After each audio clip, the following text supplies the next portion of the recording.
En Côte d'Ivoire, ils étaient 17 députés d'avril 2021 à février 2022 à cumuler leur poste de parlementaire avec leurs fonctions administratives ou d'hommes d'affaires. Et ils sont aujourd'hui 11 représentants du peuple dans ce cas en mars 2022.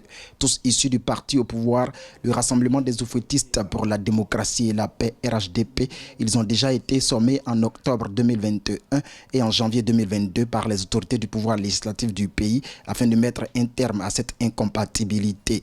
En effet, le code électoral ivoirien en ses articles 87, 88, 89, 90, 91, 92 et suivants interdit à tout parlementaire de faire partie du gouvernement, d'être membre du Conseil constitutionnel, du Conseil économique et social, d'un cabinet ministériel ou de la commission électorale indépendante.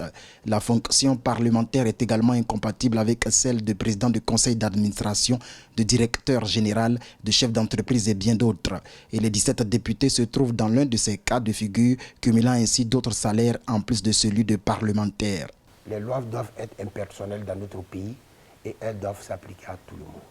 Vaille que vaille, ils veulent ou ils ne veulent pas, on leur a donné un temps pour se déterminer. S'ils ne se déterminent pas, je pense que le président va prendre sa responsabilité pour prendre un acte administratif pour régulariser cette situation de fait. Effectivement, selon certaines sources proches de l'Assemblée nationale ivoirienne, l'actuel président intérimaire Adama Bictogo serait déterminé à régler cette question. Il aurait même signifié aux députés concernés sa volonté de les faire remplacer directement par leurs suppléants.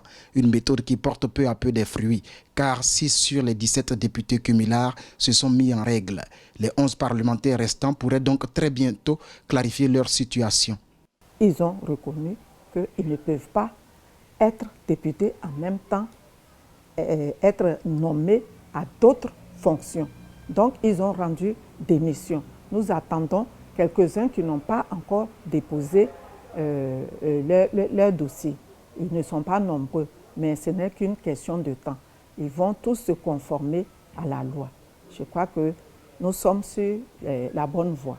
D'après des députés, c'est le groupe parlementaire du PDCI-RDA, membre de l'opposition ivoirienne, qui a été l'un des premiers à avoir attiré l'attention du pouvoir législatif sur le cumul de postes de certains parlementaires. Une question prise désormais à bras le corps par l'institution tout entière pour le respect de l'état de droit et de la démocratie.